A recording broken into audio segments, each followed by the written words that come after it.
Catherine of Aragon, old and useless, unable to produce a living son despite 20 years of marriage, probably deserved what she got. Anne Boleyn, scheming witch, got what she deserved. Jane Seymour, the good one, did her job, which is to have a son or to die trying.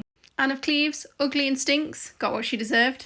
And Howard, a teenage whore too stupid to play the game, got what she deserved. Catherine Parr survived, so who cares? Now, how effective is the Tudor propaganda machine? Now let's look at something. Everyone knows that Henry VIII was a tyrant, a psychopath, but even psychopaths and tyrants don't always make a habit of doing what Henry VIII did. He didn't just kill strangers or even just wives. Absolutely no one is safe. Cardinal Wolsey worked for him for years. Henry VIII basically hounded him to death. Thomas More, a long-time friend of Henry's, beheaded. Thomas Cromwell, now who worked harder for Henry VIII than Thomas Cromwell? Absolutely no one. He did all of those dirty jobs that Henry wanted done and didn't want to do himself. He ended up beheaded. Margaret Pole, who was 67 years old at the time of her botched execution, she was a cousin of Henry's.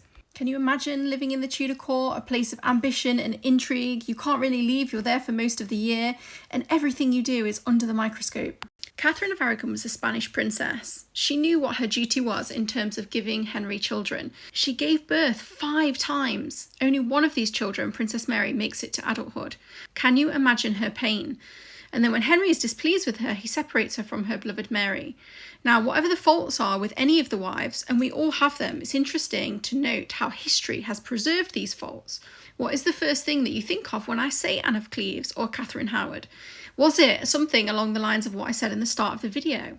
Now, you can be forgiven if it was. Chroniclers, historians, even modern historians continue to characterise the wives by these faults. In fact, their faults are kind of bigger than them. If I say to you, the smelly one, you're going to think of Anne of Cleves. If I say the scheming one, you're going to think of Anne Boleyn.